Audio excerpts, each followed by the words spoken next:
Hello, I'm Laura Furiosi, divorced mother of 3, and I'm here with my mother, Lynette Galvin, with 35 years' experience in family law. You're listening to the Divorce Course podcast. Through our candid discussions, we hope to help you through your divorce or de facto separation. We will be answering the most commonly asked questions and covering the stages and steps that you will face on your way to freedom. Legal fees. It's like the boogeyman in family law. It's everything everybody knows about it, but nobody's seen it or wants to talk about it. So today we're going to go into the cost of anything when seeing a lawyer based off the information given on the FCOA website. But Mum is going to explain how it is slightly different for each lawyer. But it is a good thing to have a look at and learn about what the cost could be for any task that you ask a lawyer to do, and also what the cost of going to court is. So we're going to run through all of that, and then we're going to talk about how you could dispute your fees if it comes across as something you think is not fair. Welcome, Mum. Hello, Laura. Hello, everyone. So when it comes to fees of any type and money in general, I stick my head in the sand. Yes. I'm a head sand sticker, an ostrich or whatever it is, and I feel like, ironically, even though I've been through my divorce, I still am unaware of how much things cost because I just didn't even look at the bills. I was so terrified. But if I had looked at the bills, I think it may have changed my approach to my divorce and may have saved me some money. Do you think? It may have, but when you're going through divorce, sometimes you're not in a position to do your own work. Yes. But our lovely listeners, if they've come to listen to the podcast, you are obviously being proactive about your case. So this is, Laura, you called it a boogeyman. Not only has no one really sure what it is, but every single person's scared of it. So you weren't alone. Yeah. Well, and I don't mean doing it myself. I mean, if I'd seen how much it costs for a lawyer to read 100 words of my email, I might have reduced my email to 50 words. That's what I mean. Yes, or lump it into one email at the end of the week or something. Yeah. Yes, but it is. I think it's important, and I know we stress this a lot to everybody who listens to our podcast and who does our course, to ask for the fees up front, to know what it is that it's going to cost them. And is it just not normal for lawyers to do that? Or is it, well, I don't understand. Yes. So there's kind of a cringe factor. Right. You've got someone in your office who's in desperate need of assistance and you go, of course. Now let's talk about money. There's kind of that disconnect for people. And when I was young, I really found it hard. I had to actually have a script for it. And because I couldn't work out how to segue into that. So, most of our listeners will go and see a lawyer for a first time, usually at a reduced fixed fee. Yes. And I reckon that's when you work out if you can work with that lawyer. Yeah. And also the lawyer is working out if they want you as a client, So there's no menu board really, is there? There's not you walk into a lawyer firm and it's got menu, 1 hour service, affidavit, I'll read your documents for this much. You mean like getting your nails? And today's special. Gel tip. Yeah, so no, that's not a thing. No, it's not. It's really not. No. So maybe it's a good idea, if lawyers find it hard to broach it with someone who's upset, maybe it's a good idea if you are going for your first time to ring up and say, how much will one session with your lawyer cost? Most people will know that. Okay. That's usually a fixed fee and it's often half what their normal rate is. Right. So use that 1 hour wisely, and we talk about that in the course about how you do the documents. But yes, if my clients ever raised in an initial consultation about costs, I was so pleased to be able to address the costs because otherwise it feels heartless to talk about money. Yeah. But it's good for everybody. So so I was taught, like my little script was giving them the option to continue or not. Those initial meetings, you're not bound to stay with that lawyer. And so I would say, if we continue, then this will be our hourly rate. This is what goes into trust, da-da-da. Okay, can you explain trust as well? Okay. So people go in, they see a lawyer for a one-off fixed fee, and then the lawyer says, it's up to you whether you want to continue with me, but if you continue with me, this is what you need to do. We need $3,500 into trust. $3,500 into trust. Okay, so what's trust? Okay, so if lawyers have their own business account, their general account, and they pay for their printers. And this is Australia. This is in Australia. Yeah. So they pay for their wages, they pay their printer, all their rent and everything out of. They have a separate account under the Trusts Act in Queensland, but it's similar in every state, that the client's money is in and you must not touch that money. Oh. So it's regulated, it's audited by the law societies in every state. And if can you earn interest on it? No. Oh, okay. It doesn't earn interest. It just sits there, and the lawyers must not take any of it out unless they've got authority to do so. So you say, if you want to come to me, you've got to give us $3,000 in trust. Why do you say that? Why not just give them a bill? Because you can't repossess a divorce. Right. Okay. So we've kind of, in the old days, I think a lot of people did that, and then the lawyers would not get any money in, awkward, don't want to talk about it. Then you send the person a bill and the person goes, what? I can't afford $3,000. You didn't tell me it was going to be that much. So the court has tightened things up, and we as lawyers are required to give an explanation of costs to our client. Okay. And we also are required to give them a copy of the scale of costs, which we'll talk about later. Yep. This is a murky subject you've chosen, Laura. I know, but someone's going to talk about it because I really wish someone had explained it to me. And look, I had a basic understanding of trust accounts because I used to help work in the office with you when I was in high school and in uni. To a lot of people, this retainer, I think there's the American term, or trust account. So that is something that happens where they won't do any work for you until that money is in trust. Yep. And then when you bill them, you still pay. You bill them, and the money comes out of the trust account money that you've already paid. Yes, and they must then top up that trust account. Right. So that's how we do it, and a lot of firms do it. Other firms might say, this money in trust is for your last bill. So you just pay all our bills as we send them to you, because it's an awkward situation, because once you start along the court process, the lawyer has certain obligations, whether you're keen to pay for it or not, on your behalf. Things must be done. This document must be produced. That document must be sent to the other side. And all the time, the money cost is building up. So it's so the court has, and the law societies have in each state have tried to get us to be more proactive with accounts, to explain what the costs will be. For example, every costs agreement, at least in Queensland, and I suspect in other states as well, where you're agreeing to fees that are actually higher than you would get, that the court has set as their kind of minimum fee. You have to sign that document to say you're going to pay extra, but attached to the document is the current recommended costs recommended by the court, so you can make a comparison. Right. But I don't know anyone who charges at scale. Right. So we are going to look at the scale costs, and we're going to go through each little possible thing a lawyer could do for you and how much is said to be charged, but most lawyers, you're saying, do charge more than that, and that's what that cost thing agreement you have to sign. Okay, and you don't have to sign it. Oh, okay, you don't have to sign it, but if you want to keep working with them, you have to sign it. That's right. If you continue. I think it's important to note, to go way back up a bit. So people put money into trust, and they say, I can act for you, but you need to put $3,000 in trust account. In some people's minds, they go, oh, $3,000, that's all this is going to cost. Fantastic. Or, oh my goodness, $3,000, that's how much it's going to cost. But that's actually not what it's going to cost. That's just the initial amount of money, so they'll start working. To get the working doing. Yeah. So to keep that in mind, everybody, if they say, did you think that? I don't know. I know some people that did. So, and you need to keep track of it. So what we're going to do is talk about the different costs that you can be charged with. And then we're going to talk about what you can do if you want to dispute it. Yep. Okay. All right. Let's go through this. Let's go pretending our imaginary client or listener today who hasn't been to a lawyer yet goes in to see a lawyer. The first one's a fixed fee. Yes. So let's leave that one out. So a few $100 in an hour, and you're not bound by anything. Okay. And then say from that meeting, the lawyer has to write a letter to the other side. If you instruct them to do so. Yeah. Okay. So let's go through some of these.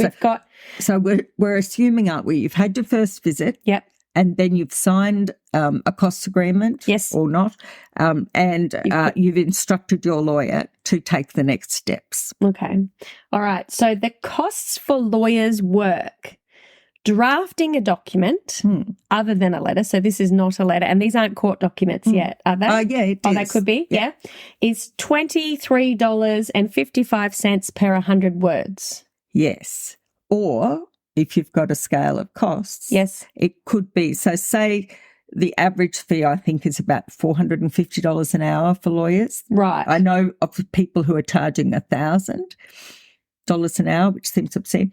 And so $23.55 is what the court says you can Per 100 words. per 100 words. Yes, Yes. and we used to count up the words. Oh, my God. Or if you're on a costs agreement, it'll usually be how many 6-minute units. Okay. And So- that might be 1 unit per 100 words, I would have thought. All right. So that other cost down the bottom, time spent by a lawyer on work, and it's got it there as $179.14 per hour. So that isn't. Most people charge double that at least. Okay, so most people are charging around $400 an hour. $500 an hour. Okay, so you're charging per hour, and so a lot of lawyers don't charge per words anymore. A lot of us don't. Okay. No, we do it per minute. I was thinking there might be some clever hack to make sure you're always under 100 words. No, well, I remember that we used to build files like that, and you count 100 words. We actually literally used to count the words with tally marks and then give them out. The thing was, if someone wanted a bill, it would take a couple of days for the secretaries or someone to get it done. It cost you to get the bill done. I don't think we charge for that. Okay. But now with our systems, with our computer programs, we can print out a bill at any time. Okay. And I think most firms are like that now. All right. So the drafting the documents according to this website, but which is the family court website, but you're saying everybody's usually double. Drafting and producing a letter. So that might be just a letter to the other side saying, dear such and such, we now act for Mary. Okay. So that's probably the first letter that would be sent That's out. right. And please direct all future correspondence to us. And then I might have said, and don't take any steps against our client's interests without notifying us. Right. So you're saying There's 100 words. that would be about $50. Yeah. Yeah. Even though the scale on this says 27, most lawyers charge double. Okay. And then say the lawyers write back. The reading a document, according to this, is $11 per 100 words. I wish someone would pay me $11 per 100 words. So do they charge that in words or hours? We charge that in minutes as well. Minutes? Okay. I think I need to say something here. Okay, please say something here. I think I need to say this. Lawyers can only charge for reading a document once. Okay. And they have to read it from the top left-hand corner, every word, and absorb it. Because if they miss something, you would be suing them and saying you should have read that document properly. Right. So and the scale of fees, in my experience, the people who don't charge much for family law probably spend a lot more time on doing things than someone who's very savvy with family law. Right. And so getting the cheapest hourly rate might not ultimately be the best option for you. So you're saying half the reason why it's so expensive to read something is because you're paying for the lawyer's knowledge and trusting them to know that they've read it and that they know what they're doing, as opposed to a lawyer who might just scan a letter and just go, oh, whatever, and put it down and then forget about it. Absolutely. Right. Absolutely. And when it comes to court, when there's like 100-page affidavits and things like that, you're saying you can only charge once for reading it? We can only charge once for reading it. But you probably read it about 1 million times before court. I dare say we do. And we file it, we keep a track of it. And when you're doing your affidavit, the lawyer goes, oh, we've got that document they sent us. They admitted that in a letter. We'll attach it. So it's not as... I know, you're paying for the expertise, not the reading of the letter. I know you're trying to make a justification, but yes, I get it. Okay, sure, right. Well, yes. Put it this way. If I read the letter then you're getting 35 years of experience. Yes. And I wouldn't forget I've got it. Yes. Whereas if maybe a very junior lawyer read it, they might not understand all the ramifications. Yes. Okay. Or if you read it yourself, I guess. Yeah.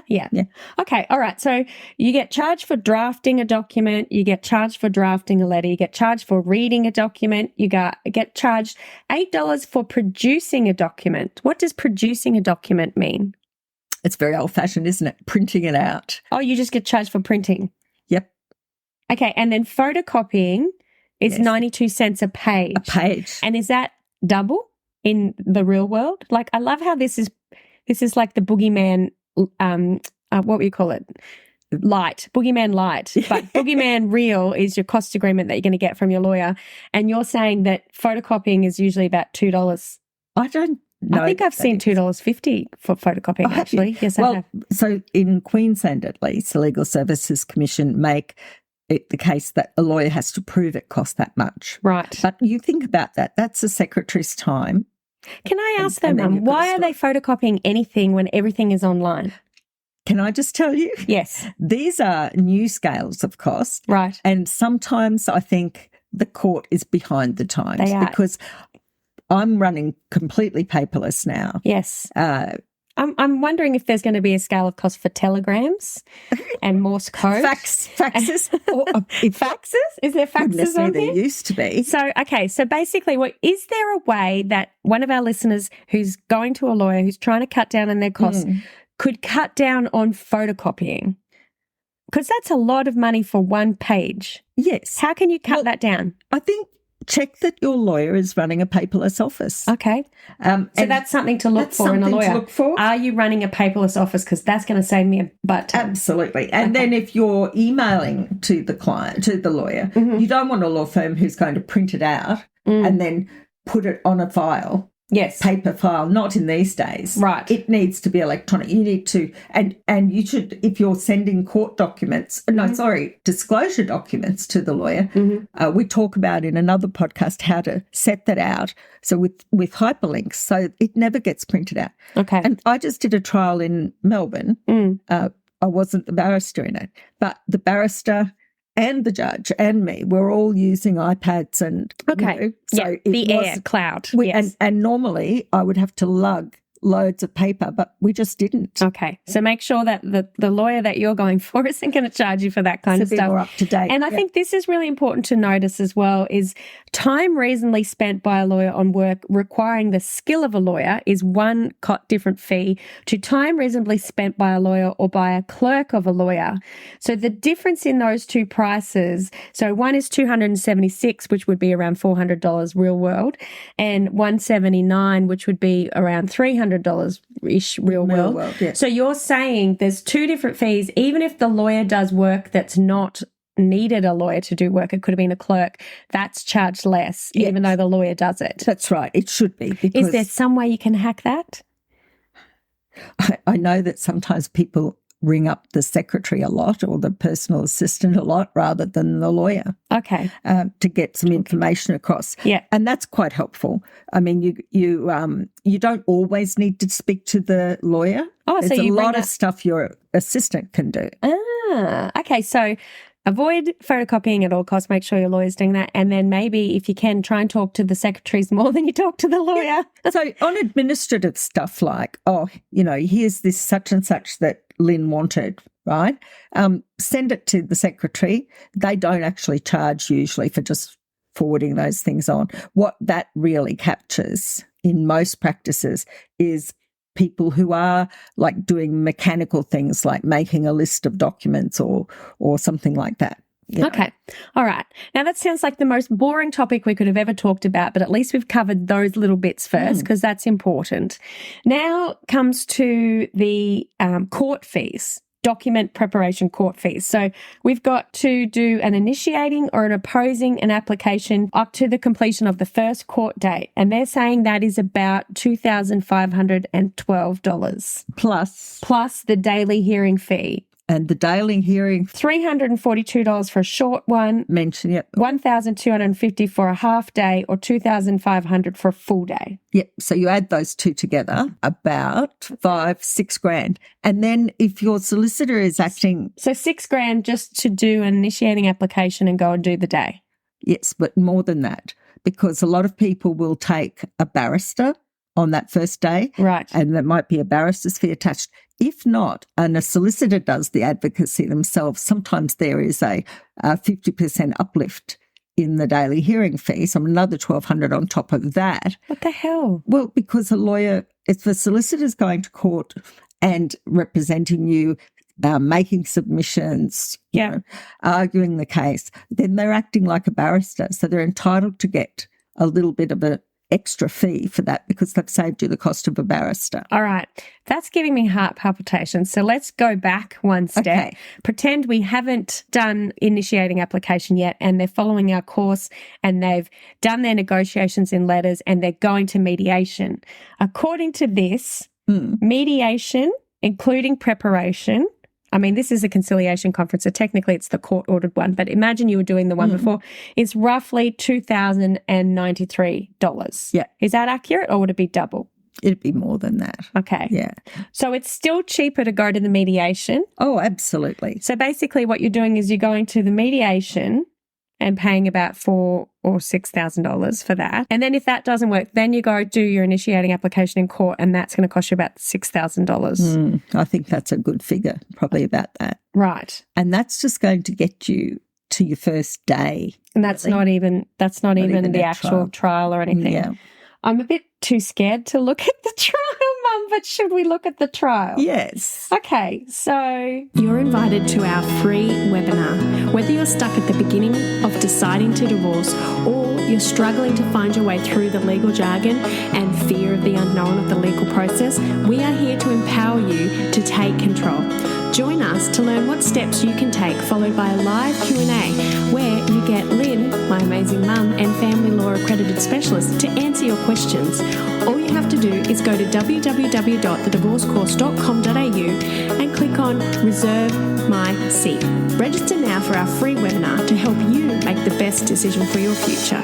We'll see you there. Hurry, spaces are limited, so don't miss out. Register today. I'm a bit too scared to look at the trial, Mum, but should we look at the trial? Yes. Okay, so preparation for final hearing, if it's a one-day matter, is $5,353. So you're saying that's double? About usually? that, yes. Preparation for 2 days is $6,600. And preparation for final hearing and each additional day after the second hearing is $1,500. So let's just assume you're having a 3-day matter. Yeah. So it's $6,637 and $1,422 to get up to there. Plus, you've got to go. So a final hearing, daily hearing fee is $2,800. And what's this advocacy loading? Oh, that's what I was talking about. If a solicitor does your trial or your instead of a barrister, yeah, they get charge you an extra 50%. Well, it's very stressful, and you save because you haven't had to pay for a barrister.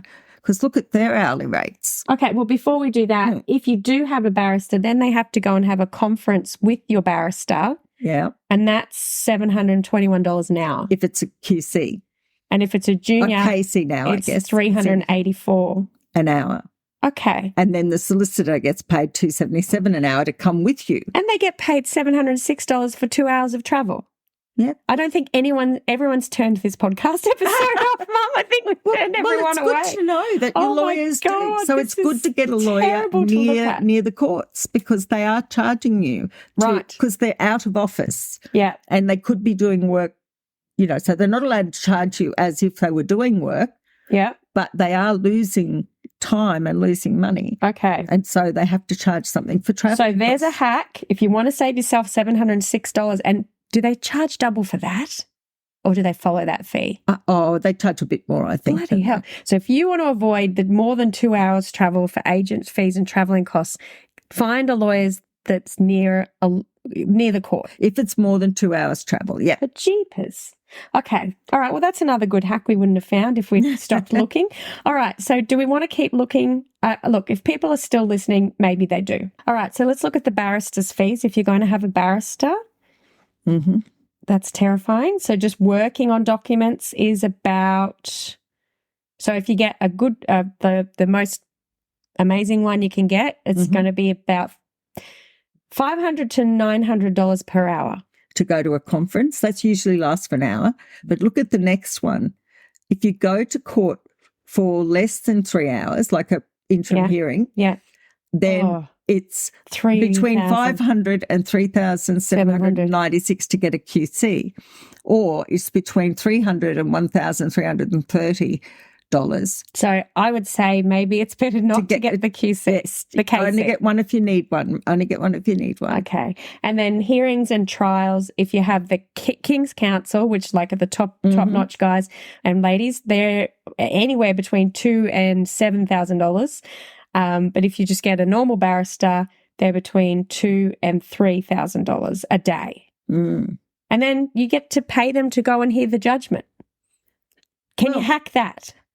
Yes, you can sort of sack them before the judgment Because do you need to do anything in a judgment? Well, the court judge may have some options for you, but you would have time after getting the judgment because you might want to appeal or something like that. But once the judgment's being delivered, there's no arguing. You just take that on the chin. You just stand there and listen. Mm-hmm. So if you want to save yourself some dollars, get advice, always legal advice first before you make that decision, but it might save you money to get the judgment yourself. Yep. Okay. Okay. All right. Now let's look at just the basic divorce. Okay. So this is an uncontested divorce. So there's one where they're not fighting you.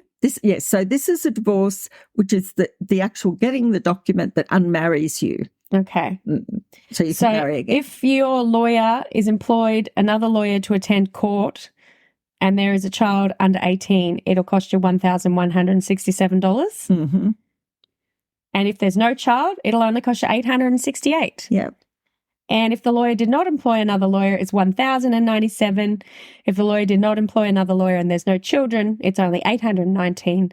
And if the lawyer did not attend court for the hearing, it's only $705. But that's not including the actual price of filing. At the moment, and as we speak, it's $1,000. So we haven't, in minds of costs, if anyone's listening and wondering about this, we haven't actually discussed what the actual application fees and filing fees are. No. This is just the cost of your lawyer doing documents. Yes, so they call the money you pay a lawyer costs. They call the money you pay the court fees. Oh, so really? I only just realised that. Yes. So fees is court. So like that's if you file an application, you file your divorce. Filing fees. Filing your consent orders. Paying for your hearing fees. But cost is paying the lawyer. Yes. Or all the other people that are involved. Right. Now, Mum, that is terrifying. Give me a ballpark figure. What's an average price for someone who comes to you but stays out of court and settles? Maybe goes to mediation. Put you on the spot. It does. I think that there's several questions. Sometimes, let's just say there's minimal negotiations and not coming to me. Okay, so this is... Because Mum's too retiring. Yes. But if they go to a lawyer and they end up with consent orders after maybe 4 or 5 letters backwards and forwards, so reasonably amicable, doesn't get all to a mediation. It sorts out. Oh, so no mediation. It could be like $3,500, $5,000 to get that far. If it can't be resolved by just a couple of letters and it has to go to mediation, then you're looking at the mediator's fees. And they will be about $3,000 a day, or between $2,000 and $3,000 a day, more in some states than others. You'll split that cost with your ex, though. Right. But then when you go to mediation, you take your lawyer with you, and some people take their barrister. Some people take 2 barristers. And all the prep work that goes with it. And all the preparation that goes with that. And so I think a mediation, up to the end of mediation, could be about $6,000 to $8,000. If it goes all day, okay, you're paying a lawyer all day. Okay, and then after mediation, that doesn't work. So they've got that. They tried that. How much would it cost then to say maybe file in court, go to the first, whatever you call it, the first return date, and then it settles? It's about $3,500 to $5,000 again. Okay, it depends on the other side. Yeah, how many issues are still in dispute. Yeah, and what they've got to say. Okay, but and then let's do the big doozy. First, say they've used you as a first-class lawyer, not you, but somebody else, and they've gone the whole way through. They've done the whole shebang, and they've had to do a 3-day trial. I've heard some horror stories. Okay, but I would have thought somewhere around $80,000. All right, because, $80,000 is pretty... It's a bit modest. Modest, because we've had people on the member chat say that they've spent $200,000, $250,000. I know someone who spent $750,000. Like, that's insane. And it's still not finished. And so really what we're trying to point out is even though those costs are for the lawyers, so we looked at it and it's like $2.50 for photocopying and all of those things, that all can add up every single time there's a drama. Absolutely. Right. So how do we hack that? How do our listeners hack this giant, insane amount of dollars? One, ask for a bill every week. Yeah. So you can see how they're charging and what it's costing you. Two, I think send only one email a week when you absolutely have to. If you send an email, you contain the time, because you don't, it's just usually 1 unit to read an email. You can put 4 or 5 issues in it. So I'd have a draft one done, keep it in drafts, add to it from time to time, send it all at once. The second thing, do some of it yourself. So the step in, step out approach. What do we call it? Choose and use your lawyer. Yes. That episode will be coming up, how to choose and use your lawyer. Yes. So definitely listen to that episode when it comes out, because the step in, step out approach can save you a lot of money. It can. Yes. Also, educate yourself so that your lawyer isn't spending time answering your questions about the law generally. And I guess you can do that through our course. Yeah. Yeah. Absolutely. Yeah. Yeah. So that's a very good way of doing it. I love it when a client's done research. Yeah. I like talking to our members because they always know. They're so educated. So then you're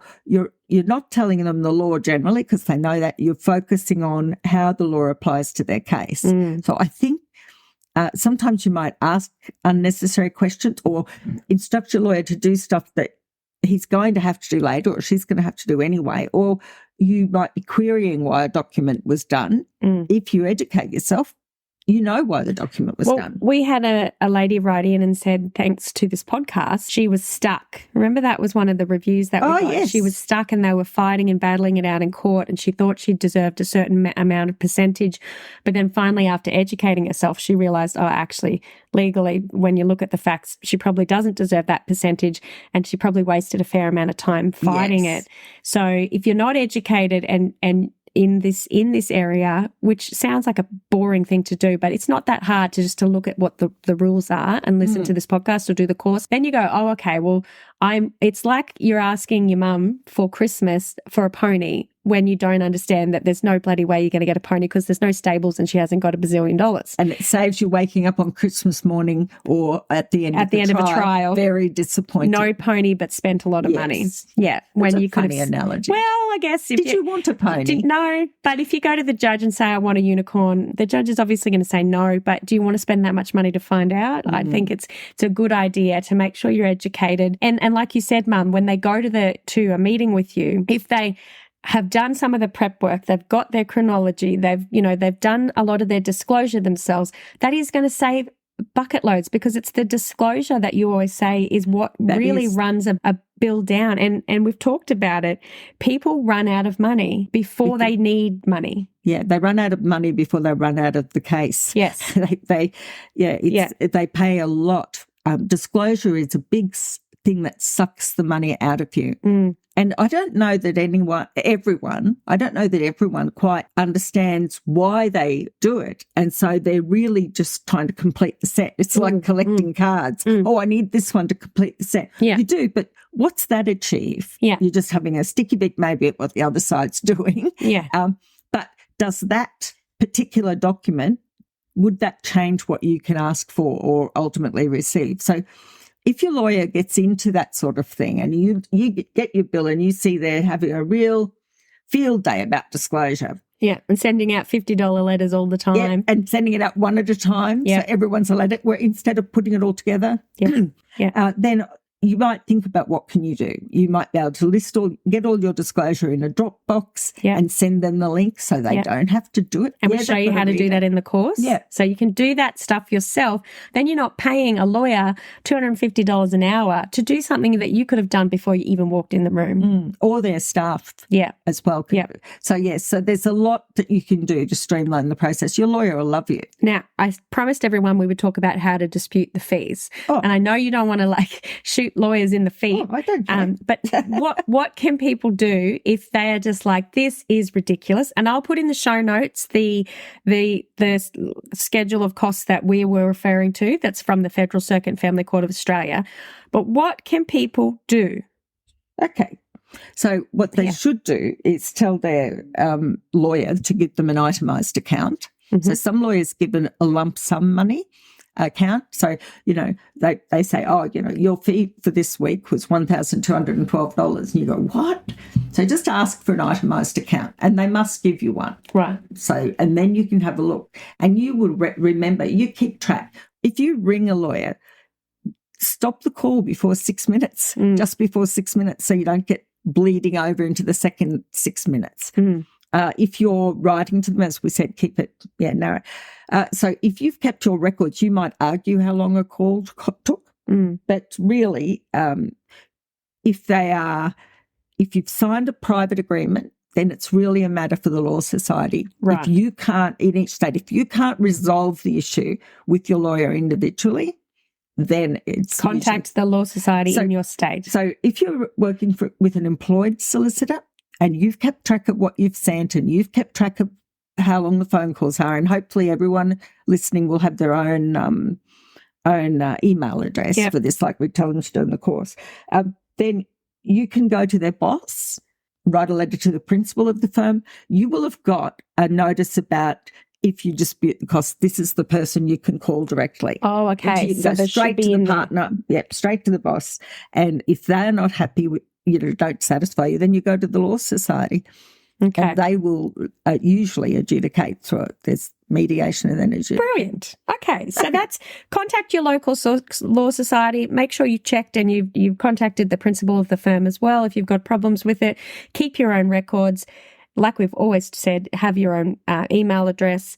But just in a rundown of these things, or you want to mention? One more thing. If there is the unicorn type lawyer who is only charging at scale costs, then that can be dealt with by the court. So you can go in, if there's been a cost order against you or to the other person on scale fees, then that gets handled by the court. So you go in and you get the registrar to work out what the fees are. There's a process there. It's on the website. But generally, it's between you and your lawyer.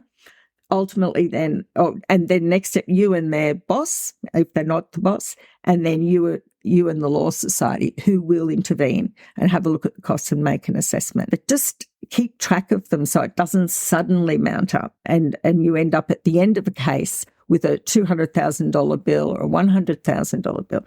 I think one of the saddest phrases that I heard about costs was, one lady came to me, and it was years ago. She said, I've spent $120,000 in 3 years and no outcome yet. Oh. Where else would you do that? Yeah, that's silly. It's really hard in the moment, and we've got lots of episodes where we talk about the weighing up the costs and the benefits of going through this kind of thing. Some people, do get caught up in it, but other people, they need to do this. So make sure you're looking at how much money is in the property pool, how much money are you going to spend in costs, and how much can you do yourself to save yourself some of that hassle. Yep. But Mum, I think the great tips that anyone's listening today could take away is find a lawyer near your court. At least you can cut down that fee. Make sure they're paperless, or as paperless as can be, because you don't want that photocopying fees. Try and talk to the secretary if it's just a short thing that doesn't need to be a lawyer to have a chat with. Ask for a bill each week. Send an email once a week. Collate all your stuff together. Don't just fire off emails every day, because you'll be charged for that. And educate yourself so that you know what is the cost and what is your cost agreement with your lawyer. What are you going to be charged when you walk into this room, and why are you doing what you're doing? Ask yourself that. What if a lawyer's asking you to do something, or they're saying, we have to do this, make sure you understand why. Yeah. Is it necessary? Is it necessary? And don't be afraid to challenge a lawyer, because if they've got a reason, they'll explain it to you. Mm-hmm. Yeah. Now, we will add the schedule of fees, the Boogeyman Light, I'm going to call it, to the show notes if you're interested in having a look at that. If you have come to the end of this episode and listened to the whole way through, my hat is off to you, because that was a nightmare.